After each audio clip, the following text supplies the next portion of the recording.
apa? Oh, emang kenapa sih harus dibersihin? Berapa minggu sekali biasanya? Ya, tiga minggu sekali gitu. 3 minggu sekali ya. Guys, kita bakal tanya-tanya jelas nih. Kayak gue jelasin sekarang kalau saat ini gue lagi ada di sekolah Ice School Center di Pejaten Barat. Oke, kita tanya pemiliknya tentang bagaimana sih cara melawat kolam renang yang benar. Sudah terbaris. Halo Pak.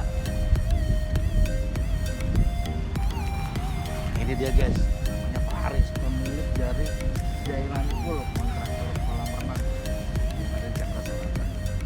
Oke Mas, Pak Haris ya. Budi Pak.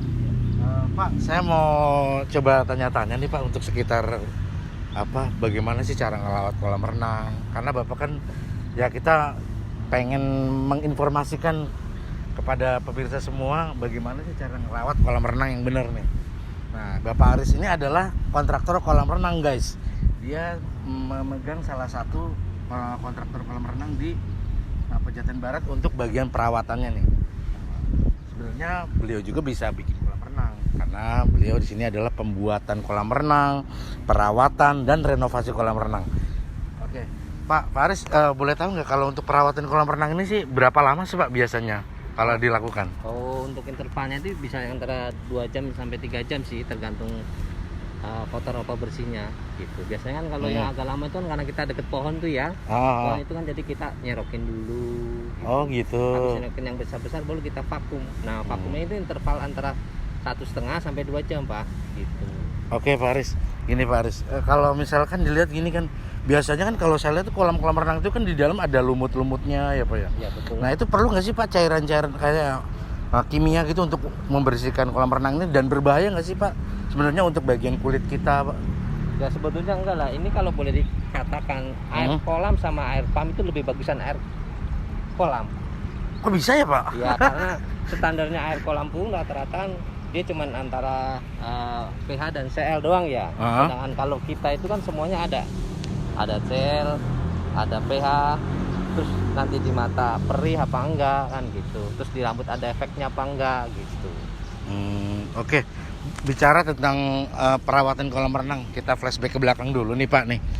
Bapak di sini baru bikin maksudnya untuk berdirinya Jailani Pool ini udah berapa lama sih Pak? Oh, saya itu generasi kedua.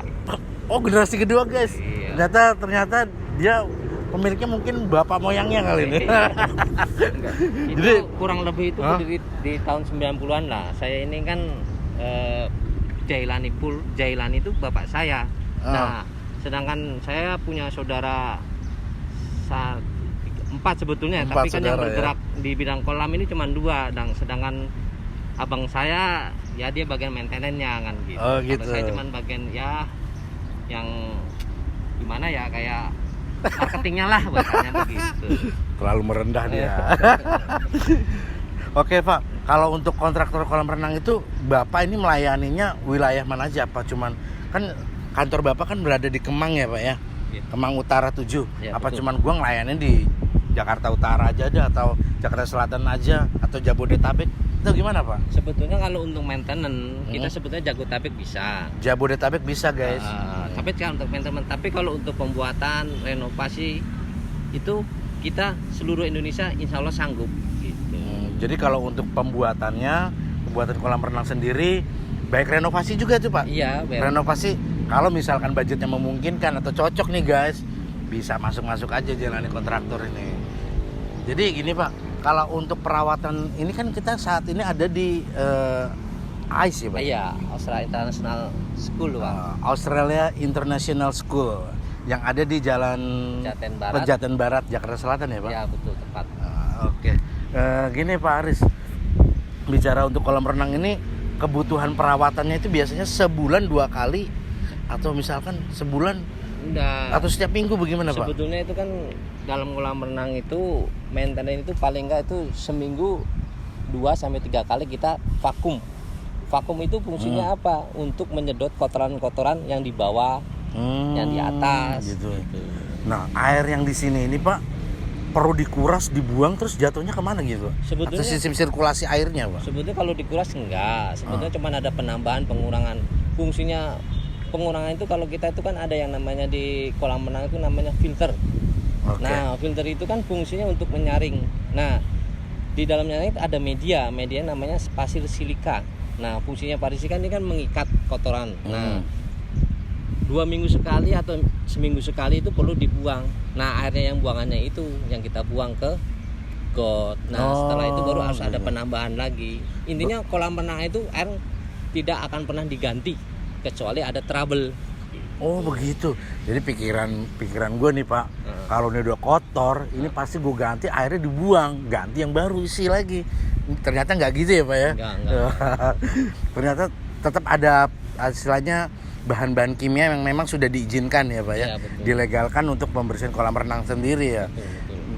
Oke, untuk obat-obatan kolam bagian dari perawatan itu salah satunya Pak yang kita kenal apa biasanya? Biasanya kalau prinsipnya orang cuma satu, soda as, granular, tablet, terus itu aja sebetulnya pada intinya. Tapi ada bagian-bagian yang lain kimianya seperti trusika, seperti silika, masih banyak. Tapi pada prinsipnya cuma 3 itu aja sih. Oke.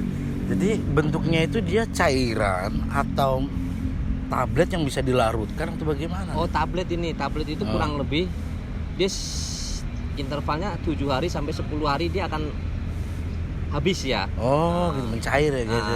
Nah, satu lagi namanya granular, itu seperti kayak kerikil-kerikil itu seperti pasir, itu kan namanya granular. Granular itu ya. Terus kalau soda itu seperti kayak gula pasir lah, tapi warnanya putih gitu.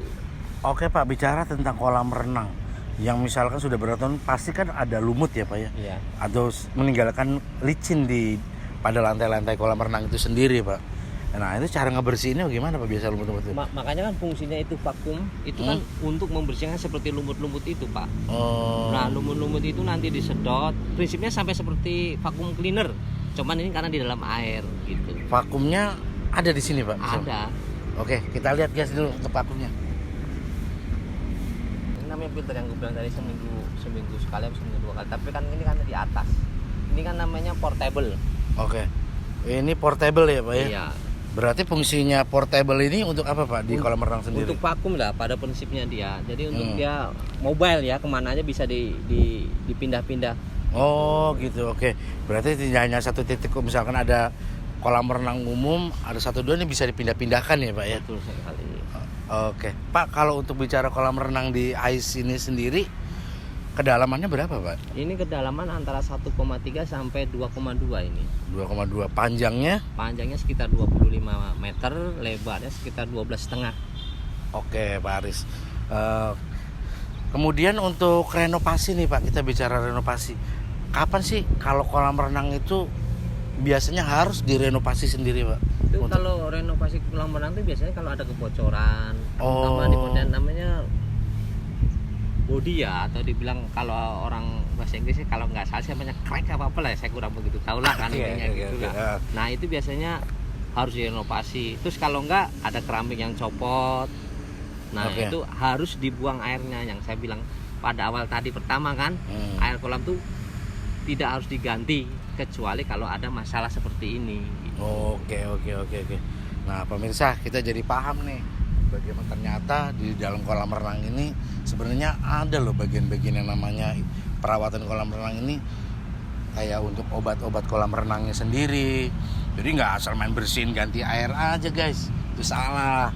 Gue juga baru tahu nih, makanya kita sama-sama belajar di sini sama Pak Aris yang udah bertahun-tahun di kolam renang atau bisnisnya jasa kontraktor kolam renang. Oke Pak Aris, makasih sekali lagi ya Pak Aris ya. Senang banget bisa ketemu Pak Aris, berbagi cerita, berbagi ilmu. Mudah-mudahan sukses selalu Pak Aris. Amin. Oke.